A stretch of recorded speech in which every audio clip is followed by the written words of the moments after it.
আসসালামু আলাইকুম। সবাইকে স্বাগত জানাচ্ছি বিডিভিউজ ইনফোটেইনমেন্টে। আপনাদের সাথে আছি আমি তানজিলা হক। পাকিস্তানের সামরিক বাহিনী বৃহস্পতিবার সকালে জানিয়েছে যে লাহোর ও করাচি সহ দেশের প্রধান কয়েকটি শহরের উপর দিয়ে চলাচল করার সময় পাকিস্তানের আকাশ প্রতিরক্ষা ব্যবস্থা অন্তত ২৫টি ভারতীয় ড্রোন ভূপাতিত করেছে। ভারতের প্রতিরক্ষা মন্ত্রণালয় কয়েক ঘণ্টা পরে নিশ্চিত করে যে তারা পাকিস্তানের আকাশ প্রতিরক্ষা রাডার লক্ষ্য করে হামলা চালিয়েছে এবং দাবি করেছে যে তারা লাহোরে একটি প্রতিরক্ষা ব্যবস্থাও তারা নিষ্ক্রিয় করতে সক্ষম হয়েছে। ভারতের প্রতিরক্ষা মন্ত্রণালয় আরও জানায়, পাকিস্তান ড্রোন ও মিসাইল ব্যবহার করে ভারত ও ভারত শাসিত কাশ্মীর আক্রমণের চেষ্টা করেছিল, তবে সেগুলো গুলি করে ভূপাতিত করা হয়েছে। এর প্রেক্ষিতে বিশ্লেষকরা প্রশ্ন তুলেছেন, পাক ভারতের যুদ্ধ কি শেষ পর্যন্ত ড্রোন যুদ্ধের রূপ নিচ্ছে? বিস্তারিত এবারের প্রতিবেদনে।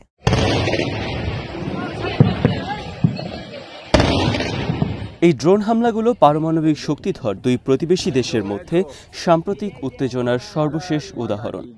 এর আগে গত মঙ্গলবার দিবাগত রাতে ভারত পাকিস্তান ও পাকিস্তান শাসিত কাশ্মীরে প্রাণঘাতী মিসাইল হামলা চালিয়েছিল। ইসলামাবাদের মতে এই হামলায় অন্তত ৩১ জন নিহত হয়েছে। এটি ছিল পাকিস্তানে সাম্প্রতিক সময়ে ভারতের সবচেয়ে ব্যাপক হামলা। এর আগে দুই দেশের মধ্যে ৪ বার যুদ্ধ হয়েছে এবং কেবল যুদ্ধের সময় ভারত এই ধরনের হামলা করেছিল।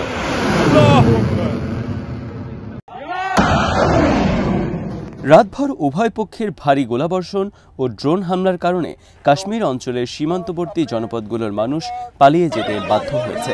ভারত ও পাকিস্তানের মধ্যে সাম্প্রতিক উত্তেজনার সূচনা হয় ২২ এপ্রিল, যখন বন্দুকধারীরা ভারত শাসিত কাশ্মীরের পাহেলগামে ২৫ জন পর্যটক ও একজন স্থানীয় টাট্টু চালককে হত্যা করে।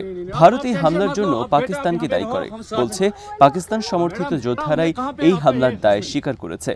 তবে ইসলামাবাদ এই হামলার সাথে কোনো সংশ্লিষ্টতা অস্বীকার করে।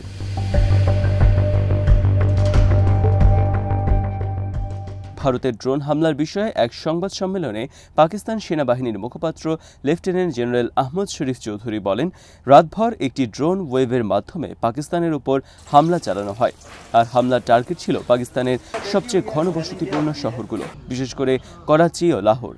তিনি বলেন, পাকিস্তানের আকাশ প্রতিরক্ষা ব্যবস্থা এই ড্রোনগুলোকে আটকায় এবং ভূপাতিত করে।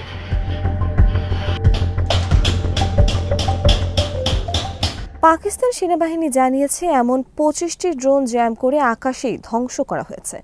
চৌধুরী আরও বলেন, ড্রোনের পড়ে যাওয়া ধ্বংসাবশেষ দক্ষিণ সিন্ধু প্রদেশে এক বেসামরিক ব্যক্তিকে হত্যা করেছে এবং আরও একজন আহত হয়েছে। অন্যদিকে একটি ড্রোন লাহোরে একটি সামরিক স্থাপনাকে লক্ষ্য করে হামলা চালায়, যাতে ৪ জন সৈনিক আহত হয়। এই ঘটনায় কিছু সামরিক সরঞ্জামেও আংশিক ক্ষতি রেকর্ড করা হয়েছে। শরীফ চৌধুরী এই ড্রোন হামলাকে নগ্ন আগ্রাসন এবং গুরুতর উস্কানি হিসেবে বর্ণনা করেন এবং প্রতিশ্রুতি দেন যে পাকিস্তান পাল্টা জবাব দিতে প্রস্তুত।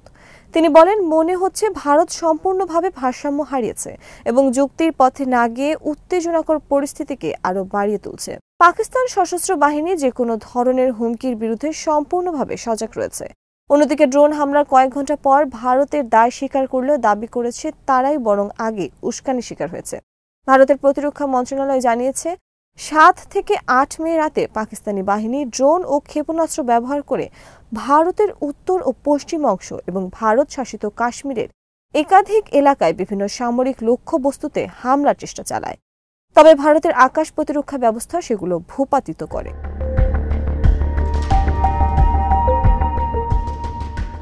মন্ত্রণালয় এক বিবৃতিতে জানায়, আজ সকালে ভারতীয় সশস্ত্র বাহিনী পাকিস্তানের একাধিক স্থানে বিমান প্রতিরক্ষার রাডার ও সিস্টেমকে লক্ষ্য করে হামলা চালিয়েছে।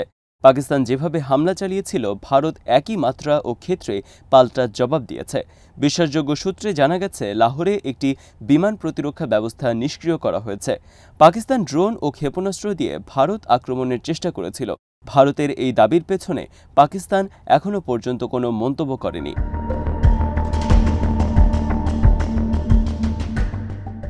সংবাদ সম্মেলনে পাকিস্তান সেনাবাহিনীর মুখপাত্র চৌধুরী বলেন, ভারত পাকিস্তানের বেশ কয়েকটি স্পর্শকাতর স্থানে ড্রোন হামলা করেছে।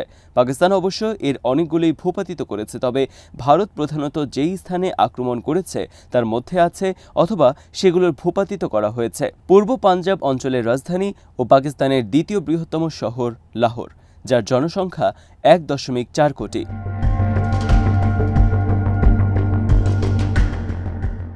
স্থানীয় পুলিশ কর্মকর্তা মোহাম্মদ রিজওয়ান সাংবাদিকদের জানান, একটি ড্রোন ওয়ালটন বিমানবন্দরের কাছে ভূপাতিত হয়। এই বিমানবন্দরটি পাকিস্তান সেনাবাহিনী পরিচালনা করে এবং এটি রাডার ও প্রশিক্ষণ স্কুলের জন্য ব্যবহৃত হয়। আরেকটি স্থান হল গুজরানওয়ালা বা পাঞ্জাবের চতুর্থ বৃহত্তম শহর এবং এখানেও 25 লাখ মানুষের বসবাস। ভারত আরও হামলা চালিয়েছে পাঞ্জাব অঞ্চলের আরেকটি শহর চকওয়ালে, যেখানে প্রায় 15 লাখ মানুষের বাস।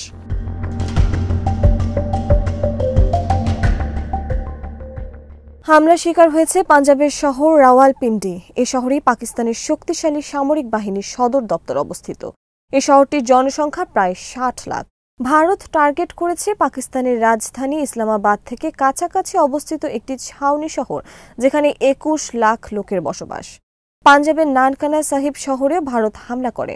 এই শহরের জনসংখ্যা মাত্র 1 লাখের একটু বেশি হলেও এটি অত্যন্ত গুরুত্বপূর্ণ ধর্মীয় স্থান। এটি শিখ ধর্মের প্রবর্তক গুরু নানকের জন্মস্থান এবং শিখ ধর্মাবলম্বীদের অন্যতম পবিত্র স্থান। ভারতের দাবি অনুযায়ী পাকিস্তান ড্রোন ও ক্ষেপণাস্ত্র দিয়ে ভারতের 15টি শহর ও নগর এলাকায় হামলার চেষ্টা চালিয়েছিল। তবে ভারতের আকাশ প্রতিরক্ষা ব্যবস্থা সেগুলো সবই ভূপাতিত করেছে। এর মধ্যে উল্লেখযোগ্য হল আওয়ান্টিপোরা। এটি ভারত শাসিত কাশ্মীরের ঝিলেম নদীর তীরে অবস্থিত একটি ছোট শহর, যার জনসংখ্যা প্রায় 12,000। হামলার শিকার হয়েছে কাশ্মীর উপত্যকার সবচেয়ে বড় শহর শ্রীনগর, যেখানে প্রায় 12 লাখ মানুষের বাস। ভারত শাসিত কাশ্মীরের শীতকালীন রাজধানী জম্মুও হামলার শিকার হয়েছে, যার জনসংখ্যা প্রায় 5 লাখ। ভারতের দাবি, পাকিস্তানের হামলার শিকার হয়েছে ভারত শাসিত কাশ্মীরের আরেকটি গুরুত্বপূর্ণ শহর পাঠানকোট। এই শহরটি ভারতের সেনাবাহিনীর কর্মকাণ্ডের জন্য একটি প্রধান কেন্দ্র। এখানে এশিয়ার সবচেয়ে বড় সামরিক ঘাঁটি অবস্থিত।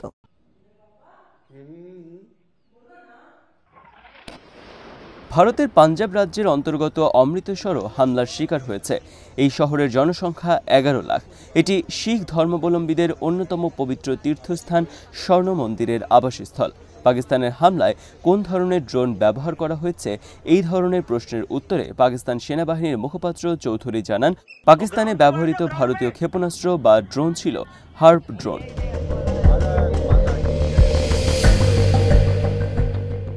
হারুপ ড্রোন হলো এক ধরনের লুইটারিং মিউনিশন, যা ঘোরাফেরা করে আঘাত হানার ক্ষমতা সম্পন্ন ড্রোন। এটি তৈরি করা হয়েছে ইসরায়েলের প্রধান বিমান নির্মাতা প্রতিষ্ঠান ইসরায়েল অ্যারোস্পেস ইন্ডাস্ট্রিজের কাছ থেকে। লুইটারিং মিউনিশন ড্রোনগুলো সাধারণত রিমোট কন্ট্রোলের মাধ্যমে পরিচালিত হয় এবং এগুলো আকাশের নির্দিষ্ট এলাকায় ঘোরাঘুরি করতে করতে টার্গেট খুঁজে বের করে। লক্ষ্য নির্ধারিত হলে এগুলো সোজা গিয়ে আঘাত করে ও বিস্ফোরিত হয়।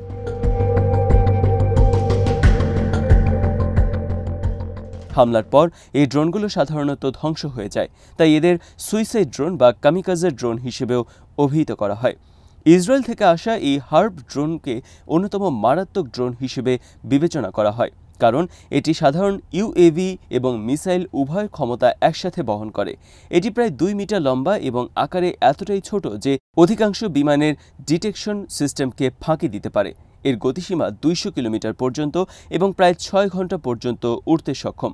যদি কোনো লক্ষ্যবস্তু না পাওয়া যায়, তবে এটি তার উৎক্ষেপণ ঘাঁটিতে ফিরে গিয়ে অবতরণও করতে পারে।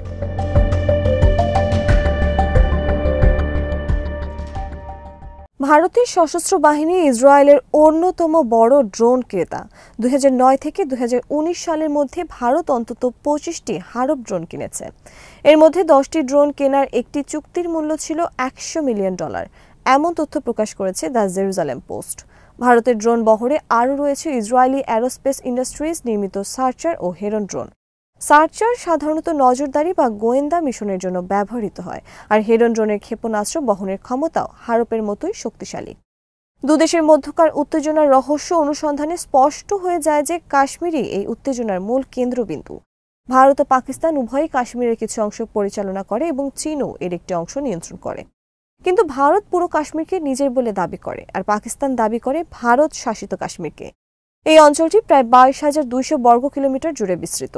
ভারত বহু বছর ধরে অভিযোগ করে আসছে যে পাকিস্তান সশস্ত্র বিচ্ছিন্নতাবাদী গোষ্ঠীগুলোকে সমর্থন, অস্ত্র ও প্রশিক্ষণ দিয়ে ভারত থেকে বিচ্ছিন্ন হওয়ার প্রচেষ্টা চালাতে সহায়তা করছে।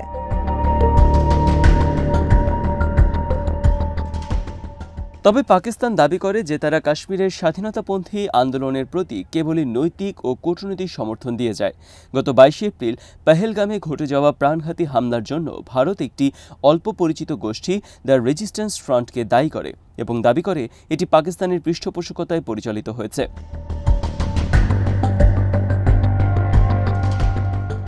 তবে ইসলামাবাদ হামলার নিন্দা জানিয়ে যে কোনো সংশ্লিষ্টতা অস্বীকার করেছে এবং স্বচ্ছ, বিশ্বাসযোগ্য ও নিরপেক্ষ তদন্তের আহ্বান জানিয়েছে।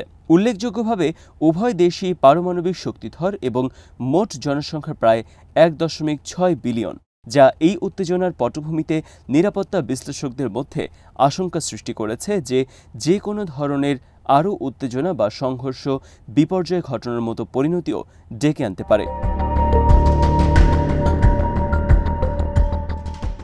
আজ এখানেই শেষ করছি। সমরাস্ত্র, প্রতিরক্ষা ও কূটনীতির নানা তথ্য জানতে চোখ রাখুন বিডিভিউজ ইনফোটেনমেন্টে। চ্যানেলটি ভালো লাগলে সাবস্ক্রাইব করুন। সংযুক্ত থাকুন আমাদের ফেসবুক পেজে। আল্লাহ হাফেজ।